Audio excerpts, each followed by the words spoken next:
ਤੇ ਜਾਂਦੇ-ਜਾਂਦੇ ਹਰਜੋਤ ਸਿੰਘ ਜੀ ਚਾਈਨਾ ਦੇ king high ਇਲਾਕੇ ਦੇ ਵਿੱਚ ਇੱਕ 6.3 ਜਿਹੜੀ ਆ ਉਹ ਪੁਆਇੰਟ ਦਾ ਭੂਚਾਲ ਆਇਆ ਆ, ਜਿਸ ਦੇ ਕਰਕੇ ਇੱਕ ਜਣੇ ਦੀ ਮੌਤ ਤੇ 4 ਜਣੇ ਜਿਹੜੇ ਫੱਟੜ ਹੋਏ ਦੱਸੇ ਜਿਹੜੇ ਉਹ ਜਾ ਰਹੇ ਆ। ਜਿਹੜੇ ਰੈਸਕਿਊਅਰਸ ਆ ਬਚਾਉਣ ਵਾਲੇ ਆ, ਉਹ ਉਹਨਾਂ ਨੂੰ ਬਚਾਉਣ ਦੇ ਲਈ ਉੱਥੇ ਤੁਰੰਤ ਜਿਹੜੇ ਉਹ ਪਹੁੰਚੇ ਆ। ਸੋ ਇਹ ਕਾਫੀ ਹਾਈ ਐਲਟੀਟਿਊਡ ਇਲਾਕਾ ਆ।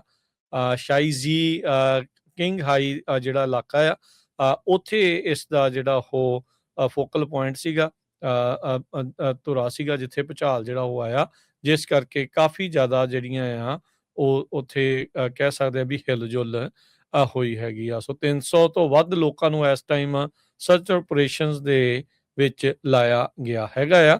ਤੇ ਮਾੜੀ ਗੱਲ ਇਹ ਹੋਈ ਆ ਵੀ ਇੱਕ ਜਾਣੇ ਦੀ ਹੁਣ ਤੱਕ ਮੌਤ ਹੋਈ ਆ। ਸੋ ਉਸ ਤੋਂ ਬਾਅਦ 'ਚ 1 ਦਰਜਨ ਤੋਂ ਵੀ ਵੱਧ ਆਫਟਰ ਸ਼ੌਕ ਆਏ, ਜਿਨ੍ਹਾਂ ਦੇ ਵਿੱਚ ਇੱਕ ਭੂਚਾਲ 4.9 ਤੀਬਰਤਾ ਦਾ ਵੀ ਜਿਹੜਾ ਉਹ ਪੁਆਇੰਟਸ ਦਾ ਜਿਹੜਾ ਉਹ ਦੱਸਿਆ ਗਿਆ ਆ। ਸੋ ਵੱਡਾ ਜਿਹੜਾ ਭੂਚਾਲ 6.3 ਨੰਬਰ ਦਾ ਜਿਹੜਾ ਉਹ ਉੱਥੇ ਆਇਆ ਆ, ਜਿਸ ਕਰਕੇ ਇੱਕ ਮੌਤ ਤੇ 4 ਲੋਕ ਜ਼ਖਮੀ ਆ, ਤੇ ਲੋਕਾਂ ਨੂੰ ਹੁਣ ਲੱਭਣ ਦੇ ਲਈ ਰਾਹਤ ਕਾਰਜਾਂ ਦੇ ਲਈ ਲੋਕਾਂ ਨੂੰ ਲਾਇਆ ਉੱਥੇ ਗਿਆ ਹੈਗਾ ਆ। ਤੇ ਜਾਂਦੇ-ਜਾਂਦੇ ਹਰਜੋਤ ਸਿੰਘ ਜੀ ਚਾਈਨਾ ਦੇ ਕਿੰਗ ਹਾਈ ਇਲਾਕੇ ਦੇ ਵਿੱਚ ਇੱਕ 6.3 ਜਿਹੜੀ ਆ ਉਹ ਪੁਆਇੰਟ ਦਾ ਭੂਚਾਲ ਆਇਆ ਆ, ਜਿਸ ਦੇ ਕਰਕੇ ਇੱਕ ਜਣੇ ਦੀ ਮੌਤ ਤੇ 4 ਜਣੇ ਜਿਹੜੇ ਫੱਟੜ ਹੋਏ ਦੱਸੇ ਜਿਹੜੇ ਉਹ ਜਾ ਰਹੇ ਆ। ਜਿਹੜੇ ਰੈਸਕਿਊਅਰਸ ਆ ਬਚਾਉਣ ਵਾਲੇ ਆ, ਉਹ ਉਹਨਾਂ ਨੂੰ ਬਚਾਉਣ ਦੇ ਲਈ ਉੱਥੇ ਤੁਰੰਤ ਜਿਹੜੇ ਉਹ ਪਹੁੰਚੇ ਆ। ਸੋ ਇਹ ਕਾਫੀ ਹਾਈ ਐਲਟੀਟਿਊਡ ਇਲਾਕਾ ਆ। ਸ਼ਾਈਜ਼ੀ ਕਿੰਗ ਹਾਈ ਜਿਹੜਾ ਇਲਾਕਾ ਆ, ਉੱਥੇ ਇਸ ਦਾ ਜਿਹੜਾ ਉਹ ਫੋਕਲ ਪੁਆਇੰਟ ਸੀਗਾ, ਧੁਰਾ ਸੀਗਾ ਜਿੱਥੇ ਭੂਚਾਲ ਜਿਹੜਾ ਉਹ ਆਇਆ, ਜਿਸ ਕਰਕੇ ਕਾਫੀ ਜ਼ਿਆਦਾ ਜਿਹੜੀਆਂ ਆ ਉਹ ਉੱਥੇ ਕਹਿ ਸਕਦੇ ਆ ਵੀ ਹਿਲ-ਜੁਲ ਹੋਈ ਹੈਗੀ ਆ। ਸੋ 300 ਤੋਂ ਵੱਧ ਲੋਕਾਂ ਨੂੰ ਇਸ ਟਾਈਮ ਸਰਚ ਆਪਰੇਸ਼ਨਸ ਦੇ ਵਿੱਚ ਲਾਇਆ ਗਿਆ ਹੈਗਾ ਆ। ਤੇ ਮਾੜੀ ਗੱਲ ਇਹ ਹੋਈ ਆ ਵੀ ਇੱਕ ਜਾਣੇ ਦੀ ਹੁਣ ਤੱਕ ਮੌਤ ਹੋਈ ਆ।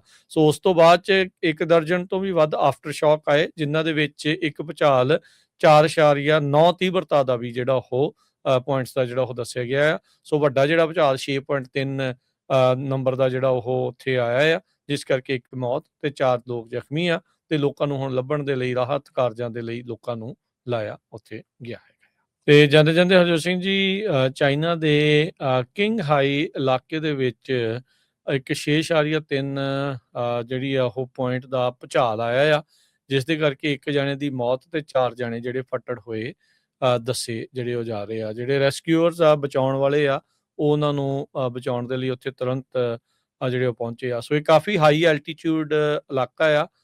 ਸ਼ਾਈਜ਼ੀ ਕਿੰਗ ਹਾਈ ਜਿਹੜਾ ਇਲਾਕਾ ਆ, ਉੱਥੇ ਇਸ ਦਾ ਜਿਹੜਾ ਉਹ ਫੋਕਲ ਪੁਆਇੰਟ ਸੀਗਾ, ਧੁਰਾ ਸੀਗਾ ਜਿੱਥੇ ਭੂਚਾਲ ਜਿਹੜਾ ਉਹ ਆਇਆ, ਜਿਸ ਕਰਕੇ ਕਾਫੀ ਜ਼ਿਆਦਾ ਜਿਹੜੀਆਂ ਆ ਉਹ ਉੱਥੇ ਕਹਿ ਸਕਦੇ ਆ ਵੀ ਹਿਲ-ਜੁਲ ਹੋਈ ਹੈਗੀ ਆ। ਸੋ 300 ਤੋਂ ਵੱਧ ਲੋਕਾਂ ਨੂੰ ਇਸ ਟਾਈਮ ਸਰਚ ਆਪਰੇਸ਼ਨਸ ਦੇ ਵਿੱਚ ਲਾਇਆ ਗਿਆ ਹੈਗਾ ਆ।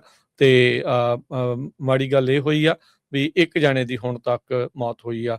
ਸੋ ਉਸ ਤੋਂ ਬਾਅਦ 'ਚ 1 ਦਰਜਨ ਤੋਂ ਵੀ ਵੱਧ ਆਫਟਰ ਸ਼ੌਕ ਆਏ, ਜਿਨ੍ਹਾਂ ਦੇ ਵਿੱਚ ਇੱਕ ਭੂਚਾਲ 4.9 ਤੀਬਰਤਾ ਦਾ ਵੀ ਜਿਹੜਾ ਉਹ ਪੁਆਇੰਟਸ ਦਾ ਜਿਹੜਾ ਉਹ ਦੱਸਿਆ ਗਿਆ ਆ। ਸੋ ਵੱਡਾ ਜਿਹੜਾ ਭੂਚਾਲ 6.3 ਨੰਬਰ ਦਾ ਜਿਹੜਾ ਉਹ ਉੱਥੇ ਆਇਆ ਆ, ਜਿਸ ਕਰਕੇ ਇੱਕ ਮੌਤ ਤੇ 4 ਲੋਕ ਜ਼ਖਮੀ ਆ, ਤੇ ਲੋਕਾਂ ਨੂੰ ਹੁਣ ਲੱਭਣ ਦੇ ਲਈ ਰਾਹਤ ਕਾਰਜਾਂ ਦੇ ਲਈ ਲੋਕਾਂ ਨੂੰ ਲਾਇਆ ਉੱਥੇ ਗਿਆ ਹੈ।